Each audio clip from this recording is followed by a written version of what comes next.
Donald Trump has defended his Republican tax cut as a good deal for the middle class while boldly suggesting it could lead to explosive economic growth for the U.S. The legislation, which the Republicans aim to muscle through Congress next week, would lower taxes for the richest Americans.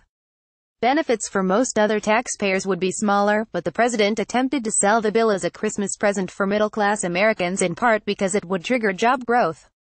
It'll be fantastic for the middle-income people and for jobs. Most of all, Mr. Trump told reporters on the White House lawn before traveling to Camp David for the weekend.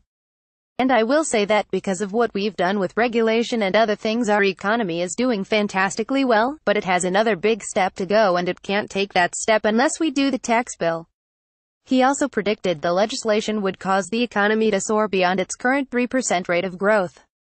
I think we could go to 4, 5 or even 6%, ultimately.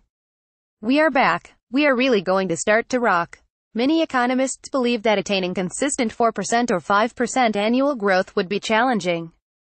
The nation last topped 5% in 1984. The Republican plan is the widest-ranging reshaping of the tax code in 3 decades and is expected to add to the nation's $20 trillion debt.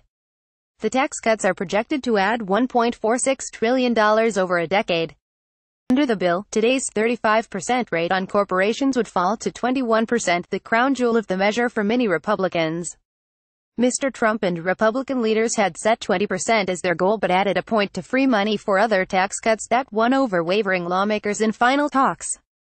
This is happening. Tax reform under Republican control of Washington is happening, House Speaker Paul Ryan told rank-and-file members in a conference call on Friday. Most critics out there didn't think it could happen. And now we're on the doorstep of something truly historic. The bill would repeal an important part of Barack Obama's Affordable Care Act, the requirement that all Americans have health insurance or face a penalty as the Republicans look to unravel a law it failed to repeal and replace this summer. It came together as Republicans cemented the needed support for the overhaul, securing endorsements from wavering senators. Marco Rubio of Florida relented in his high-profile opposition after negotiators expanded the tax credit that parents can claim for their children.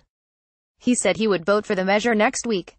Bob Corker of Tennessee, the only Republican to vote against the Senate version earlier this month, made the surprise announcement that he would back the legislation.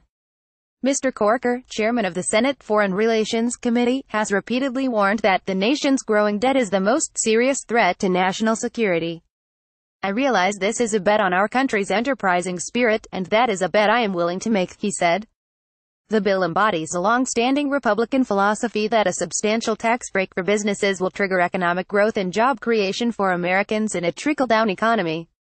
Skeptical Democrats are likely to oppose the legislation unanimously. Under this bill, the working class, middle class and upper middle class get skewered while the rich and wealthy corporations make out like bandits, said Senate Minority Leader Chuck Schumer. It is just the opposite of what America needs, and Republicans will rue the day they pass this.